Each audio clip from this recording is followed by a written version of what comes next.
Orrore a Marghera, 43enne prende un coltello e taglia la gola alla moglie 51enne che si trova sul letto, poi chiama la polizia e dice venite, ho fatto una cavolata, lo shock della comunità. I carabinieri lo tenevano sotto controllo per il forte sospetto che detenesse delle armi per vendicarsi dell'ex fidanzata. In casa di un 26enne veneziano trovato un arsenale. Stamane alla Camera dei Deputati il grido dei sindaci italiani alle prese con poche risorse e burocrazia soffocante. Il primo cittadino di Treviso rilancia, l'autonomia è la soluzione, dovrebbe chiederla a tutte le regioni. L'ultimo episodio è uno scippo nel suo giardino, ma un'anziana trevigiana vive nell'incubo per una serie di furti e tentati furti. Sono come una carcerata in casa, si sfoga, ma adesso voglio il porto d'armi.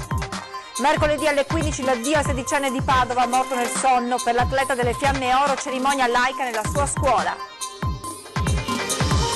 Carnevale di Venezia, ordinanza per il decoro del comune, stop a coriandoli e stelle filanti di plastica, multe di 50 euro per i trasgressori. Continua la solidarietà per il piccolo Giovanni, il bimbo padovano affetto da una malformazione alla gamba e che necessita di un'operazione costosissima. Domenica il regalo del calcio Bassano darà il calcio d'inizio della gara della squadra. Buonasera e ben ritrovati con l'edizione del Veneto dei nostri telegiornali. In primo piano la cronaca con il dramma che si è consumato a Marghera. Un omicidio nella notte, un uomo ha ucciso la moglie a coltellate e poi ha chiamato la polizia dicendo ho fatto una cavolata. Tutti i particolari nel nostro servizio di apertura. Nuovo caso di uxoricidio, il dramma a Marghera, qui nella centralissima piazza Mercato al Civico 21. Tragedia che si è consumata proprio in questa casetta che si trova alle mie spalle, al primo piano per essere esatti. Questa mattina alle 2:55 la chiamata al 113 alla polizia con cui Gianfranco Duini, 43 anni, diceva ho fatto una cavolata, ho ucciso mia moglie, venite subito. Il 43enne ha sgozzato la moglie Claudia Bortolozzo, 51 anni, dopo averle inferto un numero imprecisato di coltellate. Sembra che la vittima stesse dormendo e che si sia svegliata poco prima di essere raggiunta dal fendente mortale, quello alla gola, provocato con un grosso coltello da cucina. La donna aveva anche diversi tagli sul torace. Le sue urla, prima di morire, sarebbero state sentite dalla signora Maria, la sua vicina di casa, della finestra di fronte. Io da qua li vedevo, guardi, nella terrazza. Senta, questa notte cosa ha sentito lei? Io ho sentito solo delle grida. Se proprio vuol che le dica la verità, stamattina quando ho visto la polizia pensavo che dovesse andare all'ospedale. Perché anni indietro, quando andava all'ospedale, sua mamma chiamava la polizia perché non voleva andare. La coppia, sposata dal 19 dicembre 2009, era seguita da ben una ventina d'anni dal centro di igiene mentale ad appena 300 metri dalla loro abitazione. Entrambi non lavoravano e percepivano la pensione di invalidità a causa della loro malattia psichica. Stando sempre al racconto degli amici, i due che andavano spesso al karaoke in un bar della zona amavano cantare con lui che soltanto sabato le aveva dedicato una canzone di Ligabue e a marzo aveva pure composto un suo brano di cui ne sentiamo un breve estratto. Ne ho conosciuta una che mi ha detto così, voglio dirti che assomigliasti a me qui. Insomma, tra regali di peluche, lettere e bigliettini d'amore, Gianfranco Duini viene descritto come un uomo devoto e innamoratissimo della moglie. Solo negli ultimi giorni la coppia aveva discusso un po' di più rispetto al solito. Che cosa abbia scatenato quello che il presunto assassino ha definito un raptus è ancora da stabilire. La mamma dell'assassinata, che abita al piano di sotto, dice di non aver sentito nulla e i fratelli in visita preferiscono, come è comprensibile, non parlarne. Un ricordo solo magari della... Non c'è altro, no. Sei stata con un po' Solo questo. E parlano i vicini di casa, c'è chi racconta, come avete sentito, di una coppia felice e affiatata con lui che, come è stato descritto nel servizio, le dedicava canzoni e lettere d'amore. Il racconto nel prossimo servizio di un loro caro amico. Si sta male. Anche averli visti ieri, salutarsi, frequentarsi e tutto all'improvviso, ma non so, non riesco anche a immaginare cosa possa essere scattato sulla mente di quell'uomo là. Mai più avrei pensato una roba del genere, mai, mai, mai. E Benito, un caro amico della coppia, a raccontare cosa amavano fare insieme Claudia e il suo assassino. Li conoscevo molto bene, sì, li conoscevo bene, sì. E che coppia era? Normale, una coppia normale, simpaticissimi, mai avrei pensato a una cosa del genere, e niente, dispiace tantissimo. Quando li hai visti l'ultima volta? Ieri ero in terrazza qua che fumavano, come si facevano spesso, e basta, ci siamo salutati e via. Avevano qualche passione particolare? Gli piaceva cantare, si facevamo karaoke insieme qualche volta insieme, sì. E Marghera? Sì, Marghera, altre parti in giro, insomma. Ma erano seguiti da tempo dal Dipartimento di Igiene Mentale, che problemi avevano? Non sono mai entrato nel merito, anche perché non era delicato, no? Però sì, so che andavano al centro mentale, prendevano tranquillanti.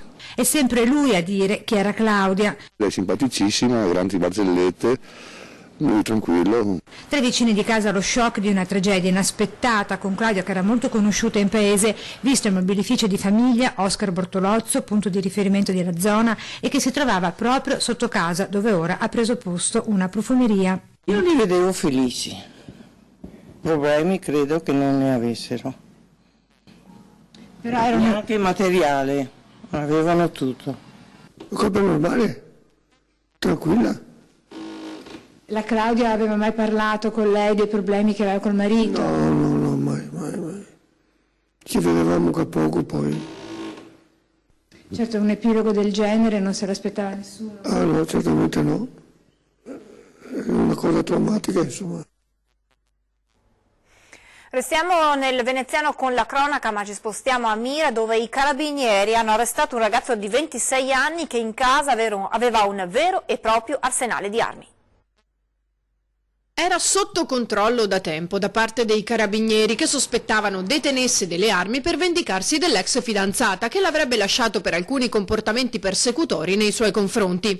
I sospetti erano fondati. Al termine delle indagini, infatti, i militari della tenenza di Mira hanno arrestato in flagranza un 26enne incensurato del posto. In casa aveva un vero e proprio arsenale. È stata trovata una revolver calibro 6 mm con matricola a brasa di nazionalità ceca, quindi clandestina, una balestra con cannocchiale e 8 dardi, 48 cartucce a fuoco calibro 380 mattazione, uno stimolatore elettrico ad alto voltaggio, 2 pistole, oltre a 48 cartucce 9x17 integre, 162 proiettili calibro 4.5 e una bomboletta per ricarica pistola. Sono state tutte sequestrate, mentre il 26enne, senza qualsiasi autorizzazione, arrestato e portato nel carcere di Santa Maria Maggiore a disposizione dell'autorità giudiziaria.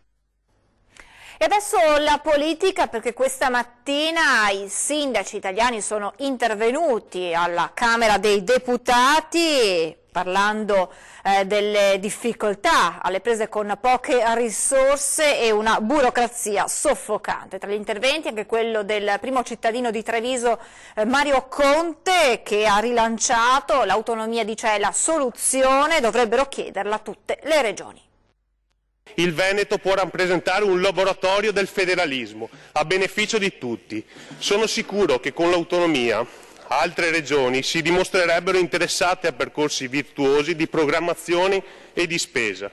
Conte e l'appello a Conte, il primo è Mario, il sindaco di Treviso, il secondo è Giuseppe, il presidente del Consiglio, luogo la Camera dei Deputati nel giorno in cui i sindaci italiani fanno rapporto sullo stato di salute malmesso delle loro amministrazioni.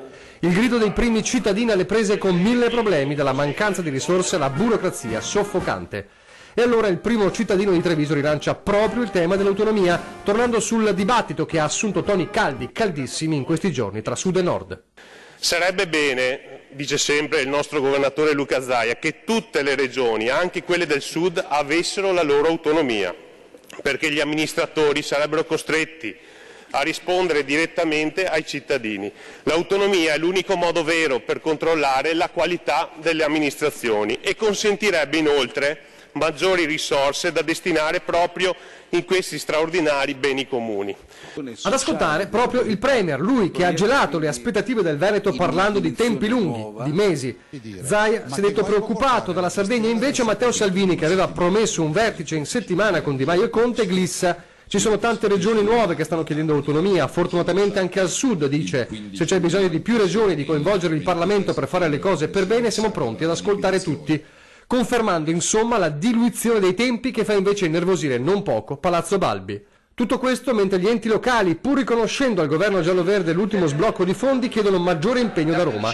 A testimoniarlo dalla Marca anche il sindaco di Oderzo, Maria Scardellato. È noto che la principale difficoltà dei comuni è data dalla carenza di risorse, che oltre alla contrazione degli investimenti e dei servizi ha come conseguenza anche la difficoltà di eseguire una buona programmazione. Perché se le entrate sono in calo continuo, al momento della formulazione del bilancio c'è ben poco da progettare. Lo sforzo è quello di tagliare lo storico per far quadrare i conti. Poi durante l'anno, se siamo bravi, rincorriamo i bandi. Ciò che non ha soluzione è invece la contrazione della spesa corrente, che comporta necessariamente un calo di servizi. Non è facile spiegare ai cittadini che non ci sono soldi a bilancio e non esistono bandi per fare la necessaria manutenzione ordinaria delle scuole, delle strade e del verde, e che non abbiamo neanche più operai per eseguire la manutenzione in economia diretta.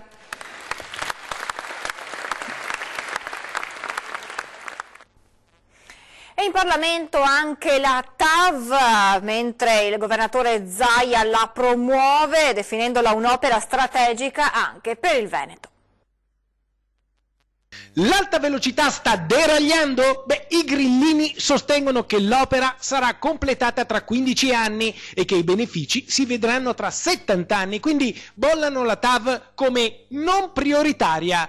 Per dimostrarlo apparecchiano l'analisi costi-benefici e fanno cantare i numeri, ma i numeri stonano e vengono messi in discussione. Un castello di carte che viene mandato all'aria dal colpo di vento dell'Unione Europea, che annuncia di essere pronta a finanziare il 50% dell'opera, non solo tra Torino e Lione, ma anche nelle tratte nazionali, compresa quella veneta. E così si arriva ad oggi con la mozione figlia dell'accordo Movimento 5 Stelle e Lega, che viene approvata alla Camera dei Deputati. Al momento non c'è alcuna decisione se proseguire o interrompere il progetto. L'alta velocità viene sospesa, con Salvini che parla di una revisione del progetto con l'obiettivo di portarlo comunque a termine risparmiando denaro pubblico. Sul destino della TAV però interviene anche Luca Zaia, perché l'alta velocità è strategica anche per il Veneto. Voi lo sapete il mio pensiero, le opere vanno fatte, io non sono sorprese queste le mie posizioni. Io ho presentato nel 2015 il mio programma di governo, le grandi opere, quindi ci sono, i veneti ci hanno votato per fare le opere, guardi, anche perché posso dire, quelli che non vogliono la TAV alla fine non vogliono neanche la pedemontana. Quelli che non vogliono la TAV e la pedemontana non vogliono altre opere e allora non si finisce più. Allora, se i cittadini, la maggioranza dei cittadini è sancito in Veneto, vogliono queste opere, facciamole. Io ho il massimo rispetto per chi non le condivide, ma in democrazia bisogna ascoltare la maggioranza e non è maggioranza risicata, è una maggioranza importante. E adesso le dimissioni in massa del Consiglio Comunale di Rovigo, che di fatto hanno decretato la fine dell'amministrazione del sindaco Massimo Bergamin, che a fine gennaio aveva licenziato tutti i suoi assessori. Nicola Izza è stato nominato commissario prefettizio in attesa delle elezioni amministrative di fine maggio.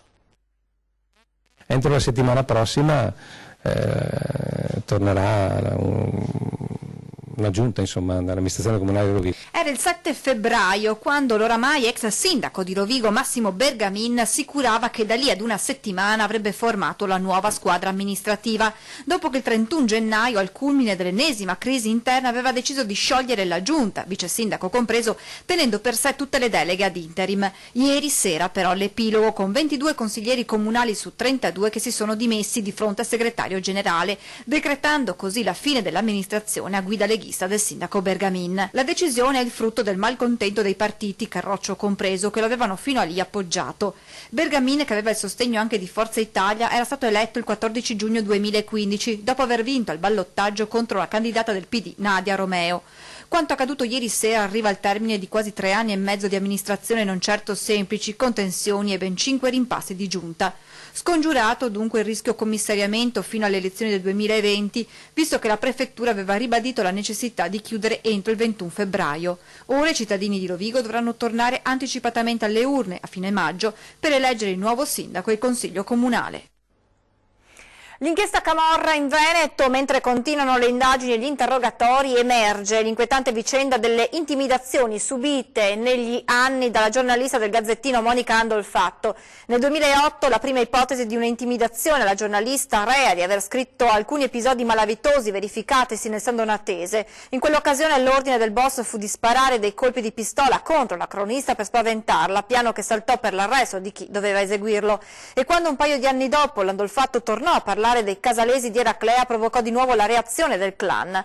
In una nota Raffaello Russo e Giuseppe Giulietti, segretario generale e presidente della FNSI, scrivono: esprimiamo la vicinanza e la solidarietà della Federazione Nazionale della Stampa Italiana alla collega Monica Andolfatto, cronista del Gazzettino, segretaria del Sindacato Giornalisti Veneto, finita per ben 2 volte, come si apprende dopo gli ultimi arresti, nel mirino della criminalità organizzata che si era infiltrata in regione. Chiediamo alle autorità di garantire a lei e a tutti i cronisti della regione di poter svolgere in sicurezza il loro lavoro. E adesso la cronaca con il racconto di un'anziana trevigiana aggredita nel giardino di casa da una donna che le ha strappato la borsetta. Ma l'anziana è stata vittima di altri furti e tentati furti e adesso dice: basta, sono esasperata, mi faccio il porto d'armi. Ormai la casa è come un carcere. Sono una carcerata perché sbarre, ringhiere, porta blindata, doppia porta nell'ascensore, no basta. L'esasperazione di essere prigionieri in casa propria per proteggersi da furti e aggressioni, ma nonostante i 1000 accorgimenti succede una sera di vivere un incubo dal quale è difficile risvegliarsi. È quanto accaduto alla signora Paola, 74 anni, che vive in via La Storta a Ponzano. Martedì intorno alle 19:10, rientrata dal lavoro, sta parcheggiando l'auto sotto la pensilina in giardino quando una persona di sesso femminile è saltata dall'alto della Pompeiana e mi ha preso, diciamo, alle spalle portando via la borsa. Pochi secondi e l'aggressore fugge a bordo di un'auto dove ad aspettarla c'è un complice. La signora Paola resta immobile, spaventata e traumatizzata. Quanto successo è solo l'ultimo di una lunga serie di episodi accaduti all'anziana. Quello che ricordo 20-21, ogni tanto mi viene a mente qualcosa, però comunque sono troppi. Sono esasperata, sì. Non ce la faccio più. Non me lo continui a chiedere perché mi viene e rivivo tutto. Esasperazione e paura che hanno portato la signora Paola a prendere una decisione non certo facile. Adesso che cosa devo fare? Adesso sì, bisogna che abbia il coraggio di dare l'esame per il porto d'armi. Chissà che l'arma mi dia un po' più di sicurezza. È stata fissata la data dei funerali di David Cittarella, l'atleta 16enne delle Fiamme Oro, morto nel sonno nella sua casa di Padova. Per l'ultimo saluto al giovane, sul cui corpo è stata effettuata l'autopsia per stabilire le cause del decesso, la famiglia ha optato per una cerimonia laica che si terrà mercoledì 27 febbraio alle 15 presso l'aula dell'Istituto Tecnico Settore Tecnologico Guglielmo Marconi di Padova, che David frequentava. E adesso a Vicenza per tornare a parlare del grave incidente avvenuto ieri in centro e che ha coinvolto un bimbo di pochi anni. Sono stabili le condizioni del bimbo di 1 anno e mezzo che ieri mattina è stato vittima di un incidente finendo sotto le ruote di un autobus di SVT che transitava in piazza Castello a Vicenza e schiacciandogli un piedino. Il piccolo, immediatamente soccorso, è tuttora ricoverato in terapia intensiva neonatale dove è stato operato. Salvata la caviglia, i sanitari hanno amputato l'avampiede del piccolo. Intanto, dopo l'appello della polizia locale ad eventuali testimoni dell'incidente di farsi avanti in diversi, si sono presentati al comando di contrasto soccorso-soccorsetto per raccontare quanto hanno visto, consentendo agli agenti di poter delineare una possibile ricostruzione del drammatico evento che ha visto vittima il bambino. Altri testimoni saranno sentiti nella giornata di lunedì, ma il quadro di quanto è successo sembra farsi più chiaro rispetto alle dichiarazioni iniziali piuttosto contraddittorie dell'autista dell'autobus e dei nonni del piccolo, ai quali era stato affidato dalla mamma. Un incidente che oggi però fa spazio ad un'altra problematica, quella della viabilità in piazza Castello, che vede talvolta la difficile convivenza tra autobus, taxi, biciclette, pedoni, con l'aggiunta il giovedì anche del mercato. Di sicuro il giovedì, penso che il giovedì sia da tenere sotto controllo. C'è il mercato Quindi c'è troppa gente che attraversa senza guardare? Qua ci sono le bancarelle, per cui può succedere che un bambino attraversi e strada. Oh, it does get a little busy. È un po' affollata tra auto e autobus, troppo piena. Quando arrivo dalla zona pedonale devo stare molto attenta. Abbastanza trafficato. E quando lei passa, cioè sta attenta, controlla se ci sono? Sì, bisogna, perché autobus, i taxi soprattutto secondo me sono un po' distratti. I bus sì, sono veloci secondo me, però più che altro passano il raso marciapiede, quindi è quello il problema.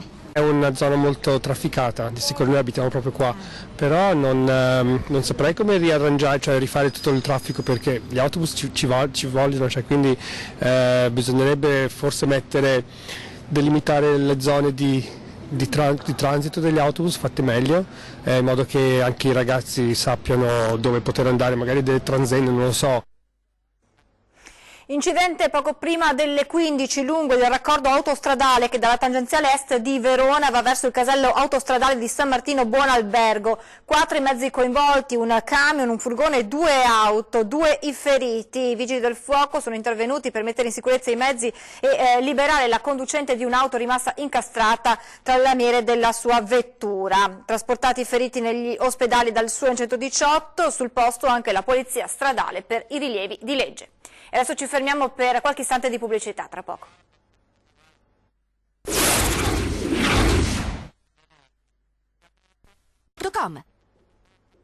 Di nuovo in diretta, stop ai coriandoli e alle stelle filanti di plastica al Carnevale di Venezia. Il sindaco Luigi Brugnaro infatti ha emanato un'ordinanza che vieta su tutto il territorio comunale e in particolare nel centro storico l'uso di coriandoli plastificati e altri prodotti simili, anche in occasione di feste, manifestazioni ed eventi. Nell'ordinanza, che prevede sanzioni per i trasgressori, si ricorda che Venezia è un luogo tra i più importanti al mondo, riconosciuto e tutelato dall'UNESCO e che accoglie ogni anno milioni di turisti. La guerra ai coriandoli di plastica vuole evitare in particolare l'imbrattamento di calli e campi, ma anche preservare il centro storico e i suoi riti dall'inquinamento ambientale. I trasgressori rischiano una multa di 50 euro. E adesso torniamo a parlare della storia del piccolo Giovanni, il bimbo padovano affetto da una malformazione ad una gamba che richiede un intervento costosissimo. Le nostre emittenti si stanno muovendo per aiutare la famiglia a raccogliere fondi per la costosa operazione. Non vediamo l'ora che arrivi domenica per vedere proprio anche Giovanni, per vedere anche proprio la sua reazione. Non è mai stato ad una partita di calcio. Vediamo il suo entusiasmo, insomma. Beh, di entusiasmo ne ha davvero tanto il nostro piccolo Gio, che domenica, su iniziativa della nostra emittente, darà il calcio d'inizio alla partita al Mercante che i giallorossi disputeranno contro il Bessica.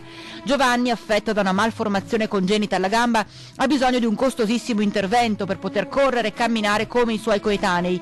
In tanti state rispondendo all'appello lanciato attraverso le nostre telecamere da mamma Erika. Giorno dopo giorno crescono le donazioni, servono tanti soldi, ma come ci ha detto uno dei nostri telespettatori che ha chiamato la nostra redazione per sapere come aiutare Giovanni, goccia dopo goccia si fa un mare da 400.000 euro, ma insieme si può. Intanto già domenica il nostro guerriero sarà protagonista assoluto della partita dell'FC Bassano 1903. Sì, perché dopo le donazioni della società non solo l'intero ricavato del match sarà devoluto a lui, ma saranno raccolti anche fondi extra per permettere al piccolo Joe di affrontare questo intervento in Florida e chissà che non abbia un futuro come calciatore, visto il suo amore per il pallone. Poi finalmente Giovanni potrà giocare come vuole a calcio, già adesso lo fa perché Babbo Natale quest'anno gli ha portato una porta da calcio che lui adora. Di sicuro lo possiamo già definire la super mascotte dei giallorossi. Vi ricordo l'appuntamento con 20:10, parleremo della straordinaria storia della 21enne Emma Della Libera, la ragazza trevigiana che all'Università di Trento studia da ricercatrice per trovare una cura alla rara malattia che l'ha colpita fin da bambina. In studio proprio Emma con la mamma Annalisa Bertazzone. Poi a seguire, vi ricordo, alle 21:15 torna 40. È tutto, ora previsioni del tempo, grazie per l'attenzione, buona serata.